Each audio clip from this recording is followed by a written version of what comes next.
উপস্থাপন করা হচ্ছে এই যুগের বাঙালি হিন্দু জাগরণের অগ্রদূত, শ্রেষ্ঠ কর্মযোগী তেজোদ্দীপ্ত সন্ন্যাসী পূজ্যপাদ শ্রীমৎ স্বামী প্রদীপ্তানন্দজি মহারাজের বিরাট কর্মযজ্ঞের কিছু অংশ বিশেষ। স্বামী প্রদীপ্তানন্দজি মহারাজ বাঙালি হিন্দুর নিকট অতি আপনজন কার্তিক মহারাজ হিসেবে। আমরা এখন ফিরে যাব অনেক দিন পূর্বের কার্তিক মহারাজের পূর্বাশ্রমের কথাই। যদিও সন্ন্যাসী জীবনে পূর্বাশ্রমের কথা আলোচনা করতে নেই সর্বসমক্ষে, আমরা চেষ্টা করব যথাসাধ্য গোপনীয়তা রক্ষা করতে। স্বামী প্রদীপ্তানন্দজি মহারাজের কথন অনুযায়ী স্বামীজির পূর্বাশ্রমে ছোটবেলায় তাঁর গৃহে বহু সাধু সন্ন্যাসীর আনাগোনা ছিল এবং এই সন্ন্যাসীদের ত্যাগ ব্রতী জীবনাদর্শ তাকে অনুপ্রাণিত করে। মানসিকভাবে প্রস্তুত হয়ে গৃহত্যাগ করেন খুব কম কিশোর বয়সে এবং যোগদান করেন নিকটবর্তী ভারত সেবাশ্রম সংঘ আশ্রমে। এরপর তিনি আসেন বাঁকুড়া জেলার রানীবাঁধ ভারত সেবাশ্রম সংঘে। সংস্পর্শে আসেন সংঘের বরিষ্ঠ সন্ন্যাসী পূজ্যপাদ শ্রীমৎ স্বামী ত্রিদিবানন্দজি মহারাজের এবং কিশোর কার্তিক মহারাজের জীবনের গতিপথ পরিবর্তন হয়ে যায় যেন পূর্ব নির্ধারিত কোনো অদৃশ্য নির্দেশে। জীব সেবাই শিবসেবা, এটাই জীবনের ব্রত হয়ে ওঠে এবং ধীরে ধীরে পরিচিত হতে থাকেন এই যুগের মহান সাধক যোগী যুগাচার্য শ্রীমৎ স্বামী প্রণবানন্দজি মহারাজের অলৌকিক জীবন সাধনা এবং জীব সেবার মহান আদর্শে। কিশোর বয়স থেকে কঠোরতর ব্রহ্মচর্য সাধনা ও শাস্ত্র অধ্যয়ন শুরু হয়। স্বামী ত্রিদিবানন্দজি মহারাজ এরপর কার্তিক মহারাজকে নিয়ে আসেন বালিগঞ্জ ভারত সেবাশ্রম সংঘের প্রধান কার্যালয়ে। এখানে তিনি সাধন দীক্ষা গ্রহণ করেন সংঘের আরেক মহান সন্ন্যাসী পূজ্যপাদ প্রজ্ঞানন্দজি মহারাজের নিকট। এরপর তিনি সান্নিধ্য লাভ করেন ভারত সেবাশ্রম সংঘের অন্যতম বাগ্মীপ্রবর কর্মযোগী ও জ্ঞানযোগী সন্ন্যাসী পূজ্যপাদ শ্রীমৎ স্বামী হিরণময়ানন্দজি মহারাজের। শুরু হয় কার্তিক মহারাজের সন্ন্যাসী জীবনের কঠিনতম সাধনা ও শাস্ত্র অধ্যয়ন এবং স্বামী হিরণময়ানন্দজি মহারাজের কঠোর অনুশাসনে জীবন গঠনের তৎকালীন ঔরঙ্গাবাদ আশ্রমে।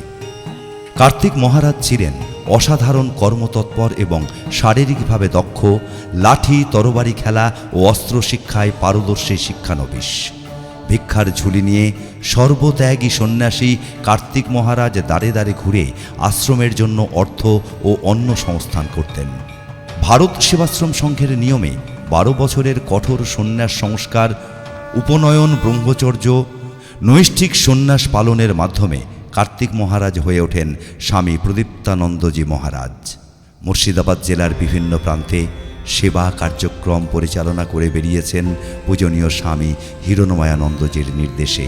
কিছুদিনের জন্য তাকে যেতে হয় পুরুলিয়া ভারত সেবাশ্রম সংঘের আশ্রমে এবং পরিচয় হয় আরেক দিকপাল সন্ন্যাসীর সাথে, পূজ্যপাদ শ্রীমৎ স্বামী শাশ্বতানন্দজি মহারাজ। স্বামী প্রদীপ্তানন্দজি মহারাজ বেলডাঙ্গায় আসেন আজ থেকে প্রায় 40 বছর আগে। তখন বেলডাঙ্গা আশ্রম খুব ছোট।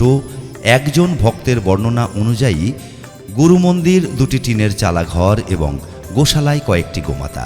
কার্তিক মহারাজ চিরকাল গোমাতা রক্ষা ও গোসেবা খুব ভালোবাসেন এবং ওই সময় তিনি সাইকেল নিয়ে সারা দিন আশ্রমের উন্নয়নের জন্য অর্থ সংগ্রহ করতেন ব্রহ্মচারী বেশে।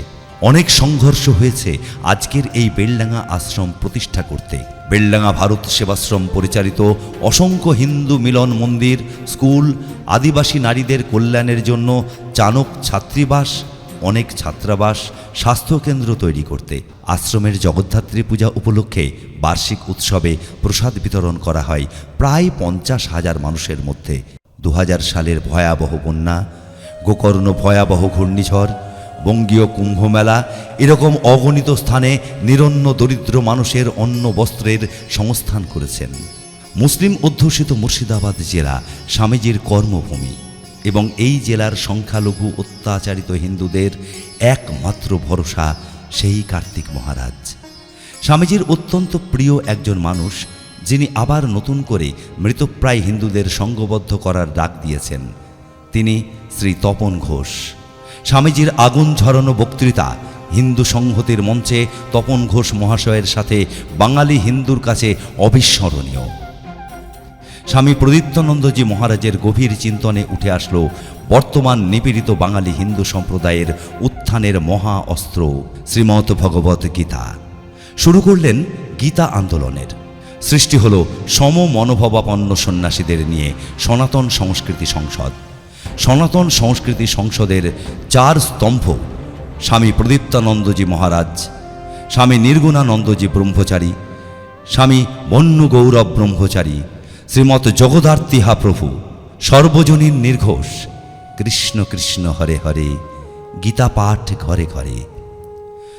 সনাতন সংস্কৃতি সংসদের সভাপতি স্বামী প্রদীপ্তানন্দজি মহারাজের নেতৃত্বে শ্রীমদ্ ভগবত গীতাকে জাতীয় পুস্তক হিসেবে ঘোষণার দাবি নিয়ে প্রথম বড় সন্ত সমাবেশ ও 5000 কণ্ঠে গীতাপাঠ অনুষ্ঠানের সূচনা হল 2022 সালে মায়াপুরে। এরপর Guinness world record brigade parade গ্রাউন্ডে লক্ষ কণ্ঠে গীতাপাঠ, বহরমপুরে 50,000 কণ্ঠে গীতাপাঠ এবং গত বছর শিলিগুড়িতে আবার লক্ষ কণ্ঠে গীতাপাঠ। আগামী 7ই ডিসেম্বর আয়োজন করা হবে হিন্দু ধর্মের ইতিহাসে পশ্চিমবঙ্গে প্রথম 5 লক্ষ কণ্ঠে গীতাপাঠ ব্রিগেড প্যারেড গ্রাউন্ডে। এটা সংখ্যা নয়, এটা জন আন্দোলন। এর মাঝে স্বামীজি নেতৃত্ব দিয়েছেন হিন্দু নির্যাতনের বিরুদ্ধে সমস্ত প্রতিবাদ সমাবেশ ও পদযাত্রায়। যেখানে হিন্দু সম্প্রদায়ের মানুষ লাঞ্ছিত, নির্যাতিত, রাজনৈতিক ও প্রশাসনিক কারণে অসহায়, গৃহহীন, সেইখানেই ছুটে গেছেন কার্তিক মহারাজ।